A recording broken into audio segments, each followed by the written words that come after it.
I'll ask the first question just to kind of break the ice.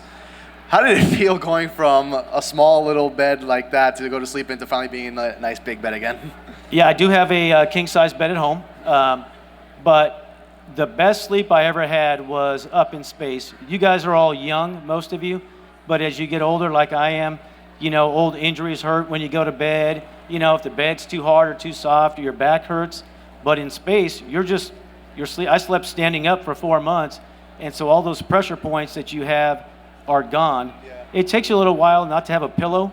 We do have pillows you can strap to your head if you want to feel like you're in a pillow, but it's awesome sleep.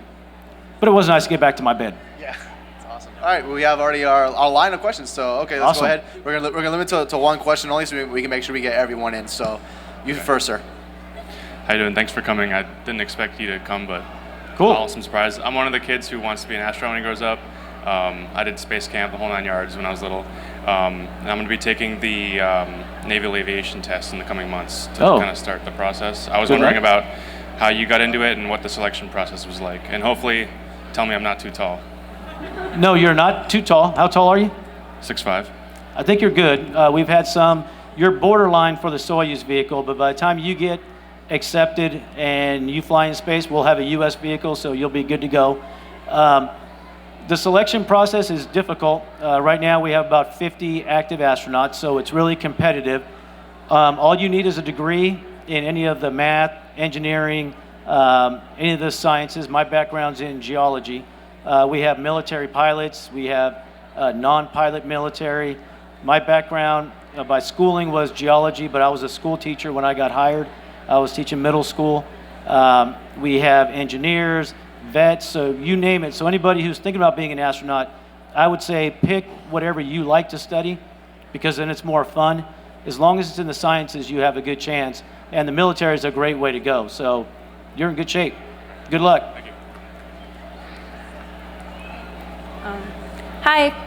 First, I want to thank you for your service. I think that's amazing what you do, and I'm kind of jealous. You should be, because space is fun. I hope you all get to go. Okay, so originally I was going to ask you your inspiration of what made you to be an astronaut, but after watching the video, I was wondering about the trash that you send over. Wouldn't that affect the environment, or what do you do so that it doesn't? Yes. Yeah. Great question. You didn't ask the first question, so I'll answer it anyway, because I know it's only one question per person. Yes. But back when I was a kid, when I was about 5 or 6, that's when the Apollo missions were happening, and so my grandfather would show us the video of the guys walking on the moon, and I love reading science fiction. So ever since then, I've always had this fascination with space. So that was kind of my motivation as a kid. And then, like we have with our partnership with the Forest Service, I feel very strongly about our environment. And when you're up above the Earth at 200 miles, you can see how fragile it really is. You see the atmosphere, and that's all that's protecting us. You see waterways that are, full of silt when you have deforestation and all that. So it really shows you, how important the Earth is. So luckily, the trash that we send home, all of that does burn up in the atmosphere. So what they do is they pick a certain angle as it comes in, so it takes longer to go through the atmosphere to ensure that everything burns up, and it doesn't have the heat protection like our spaceship has, so that we can return safely. So the trash we're sending back does not make it back to Earth, which is a good thing. It's like a big incinerator that it goes through before it gets home. Cool, thank you. You're welcome. Hello there. First of all, I want to say it's amazing what you do. I'm studying astronomy and physics, so hopefully I can go up there someday. So you're a smart dude. Ask a simple question. All right. Or you might have to come up here and answer the question yourself. All right. My sister wanted me to ask another question, but I'm going to ask, how do you get your hair cut in space? Okay, haircut in space. We have a set of clippers like you would have here, but NASA, like always, redesigns them a little bit. So we've attached it. We have an attachment so you can hook it up to the vacuum cleaner. So if you want to do like a buzz cut, you just turn on the clippers. The vacuum is right there, so it's sucking all the hair into a vacuum. And then if you chop it with scissors, you have your buddy there with the vacuum cleaner, because the hair kind of goes, or you stand by a vent and it goes into the vent. My hair was a little bit longer because I didn't trust my crewmates, Sunny tried to give me a haircut one day. She's like, oh, don't worry about it. I cut my husband's hair all the time. I had not met her husband. Her husband is bald. So she cut like one side, and I said, okay, let's just stop right there. And that was my experience with haircuts in space. All right, thank you very much. You're welcome. Hey, nice watch. I wanted to ask, what's your IQ and what's your workout regimen like on Earth, like before you go to space? I don't know what my IQ is. I know it's not high, not trying to be humble or anything, but I know I'm not the smartest dude out there. My SAT scores back in the old system was probably like 1050 or something like that. So, I'm really not that smart. Pretty good. But the thing I would say for people that are not the smartest doesn't mean you can't work the hardest. So I just worked really hard to get good grades and things like that. So that was the IQ. And then what was the second? Oh, your part? workout regimen. Oh, the workout regimen. So we don't have anything as specific as you would think. But the training, like I showed you, when you're in the pool, you're underwater for 6 hours and you're pressurized to 4 PSI. So every time you move your hand, it's like squeezing a racquetball. So just for that, most of us will spend a pretty good amount of time in the gym. So I probably go to the gym 2 or 3 times a day and then try to run or bike, another couple of days a week. That's amazing. Thank you. Thank you. Hey, good afternoon. Hello. I wanted to ask, with the pace. All right, at the pace. At the pace that the space program is going and the advances in technology, how long do you think it would take before we could start traveling to exoplanets and or start colonizing close planets that have been arid for a few million years, like Mars? Yeah, great question. Talking about colonizing and the technology. So we do have a lot of technology that we're learning. It's only been about 50 years since the first person went into space, and we've come a long way. So we're learning. The space station, we are learning tons about living. We're learning about the different types of engines. The main problem we have right now is time and speed. For us, with the technology we have today, it'll take about 6 months to get to Mars, 6 months to come back. If you hang out for a little bit of time, that's a 1.5 year mission just to go to Mars and back. And during that time, the biggest threat we have is radiation. So we're limited today with how many days we can spend in space because we're above the atmosphere. So we get much more radiation than you would on Earth. So we got to kind of figure out a few problems. One being, can we get there quicker? And then how do we protect ourselves from radiation as we go? So I think, it's going to take us a long time just to explore our solar system. We have these things that were launched in the 70s that are finally reaching the edge of our solar system. But colonizing Mars, I think, is very feasible. I was listening on NPR the other day that there's an experiment where they're going to try to grow some lettuce in a container, and then they'll burn it up so it doesn't take over Mars or something. But for the people that are younger than myself and the young man that wants to be an astronaut, some of you, I would not be surprised if I'm over there someday watching you guys talk about your mission to Mars, and that would be the coolest thing. But it's going to take some time. Thank you. You're welcome. Hi again. Hello. First, I'd like to say congratulations on all of your achievements. Thank you. My question to you is, with the rise of the Russian Space Agency and the European Space Agency, where are we in terms of our space agency?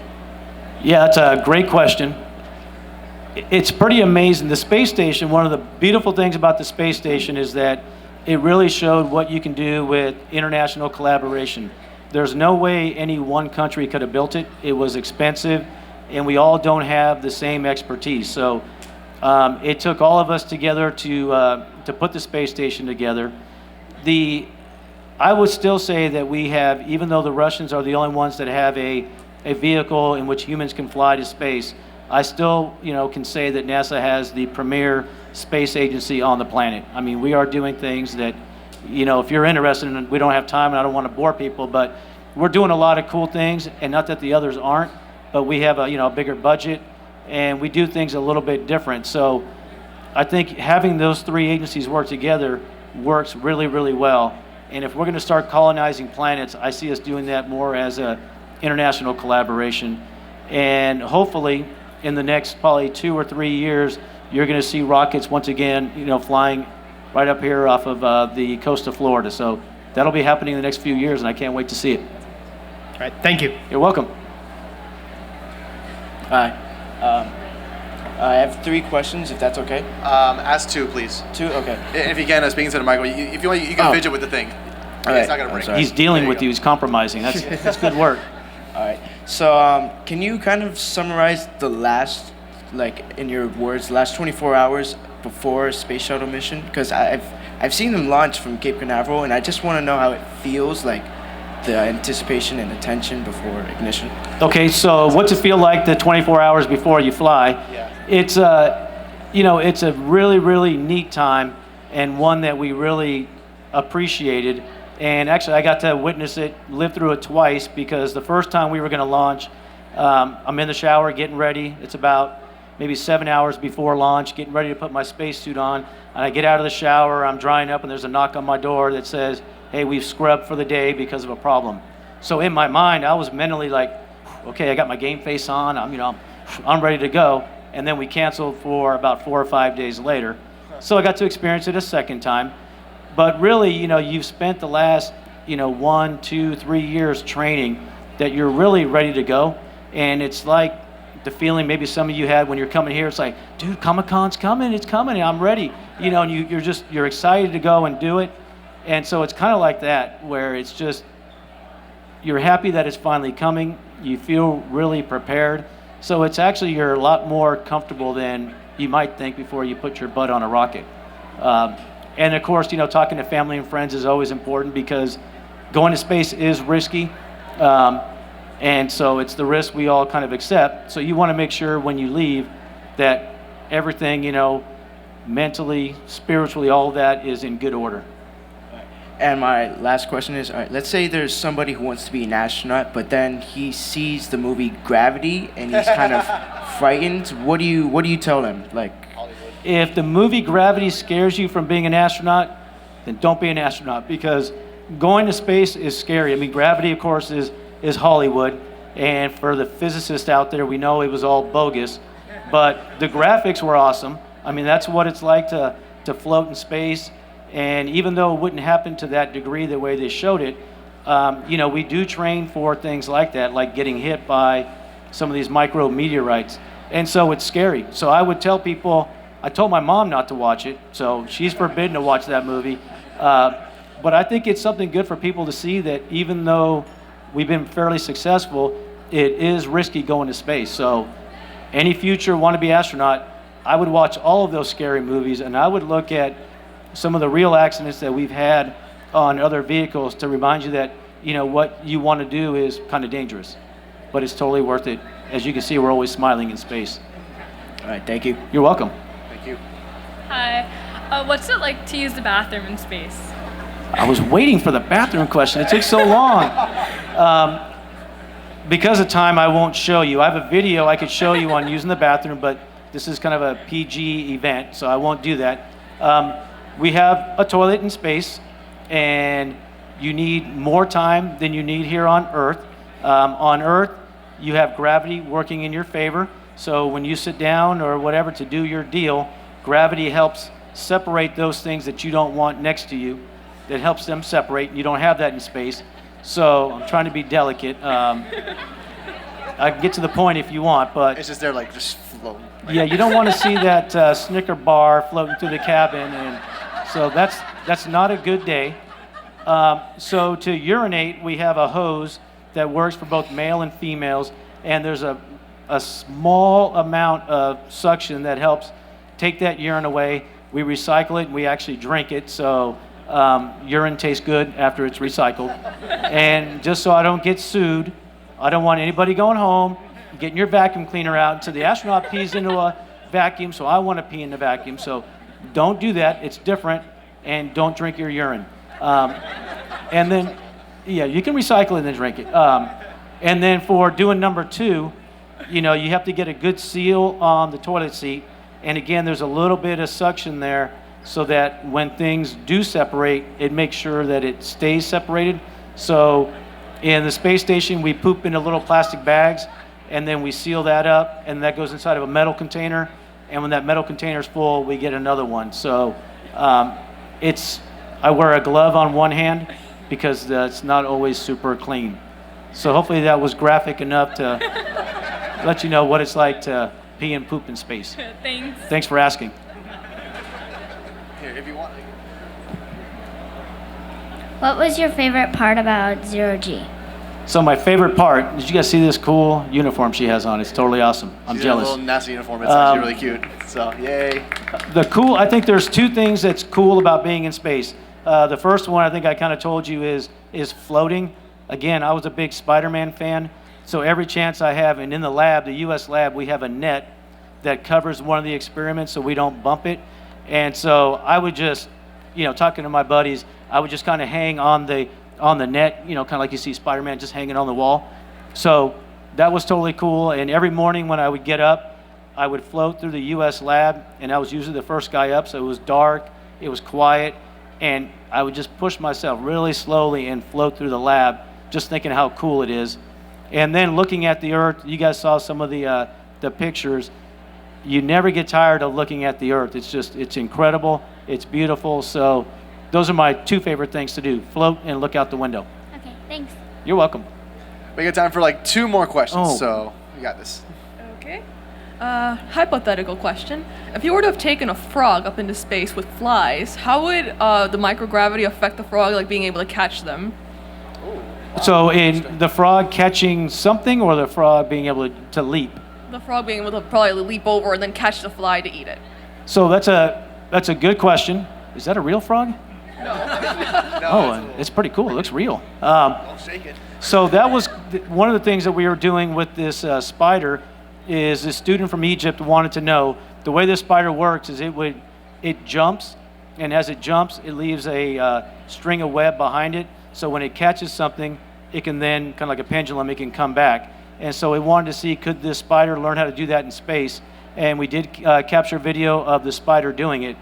So the spider was smart enough to learn, what it's like to hunt in microgravity. So I bet you, animals over time would realize that, it might be different, and especially if they were born in space, that would be all they know. So I think they would adapt just like we do up there. That answer your question? Kind of? Yeah. That's scary. Looks so real. All right, this is going to be our last questions. Hello? Hello. So, up in space, do you and the astronauts have any recreational activities like space soccer or space chess? Space soccer, right? Or something like that? That's awesome. Yeah, while the World Cup was going on, those guys were playing some space soccer. But, we're really busy throughout the day working, 5 days a week. We're super busy. On Saturday, we work about a half a day. And then Sundays, we try to get some time off. We have computers, so we can watch movies up there. We have a telephone. It's the best telephone where I could call anywhere on the planet, but nobody could call me. So if you can get a phone like that, that's the best phone. So I would call family and friends. Every Sunday, we would have a video conference with family members, so you did that. But when you're in space, you want to do things that you can't do here. So really, we spent a lot of time just looking out the window. That you never got tired of that. But a lot of the things that you like to do here, we can do up there. We have the internet, so you could use that as well. Thank you. I think this gentleman here would like to take a picture. If are you gonna take a picture or ask a question? Can I ask a question? Okay, yeah, fine, but this is gonna be the last one. Smart man. Yeah. Got the Superman shirt on. You're good. Yes, he is. Very So smart man. I'm making a student documentary on the relationship between NASA and science fiction, and I'm wondering. So since I only have one question, I'd love to ask you a lot of questions. But do you feel like a superhero?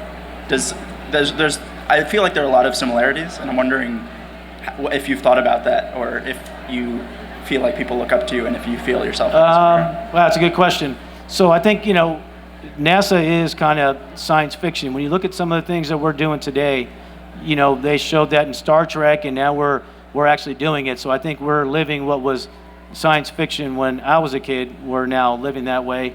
I don't know. I've never considered myself a superhero except when I'm floating through the U.S. lab with my Avengers T-shirt on. But, you know, I do realize that, you know, if you meet more astronauts, we're really just kind of ordinary people that just have this extraordinary job. So we're lucky to have a pretty cool job. But I do realize when I put on my blue flight suit that it means something to a lot of people. So it's cool when I can talk to kids and, you know, realize some kids will look up to their image of an astronaut. And so, you know, I take that seriously, but not myself as an individual, but more of what astronauts do. Thanks a lot. You're welcome. And Ladies and gentlemen, let's give it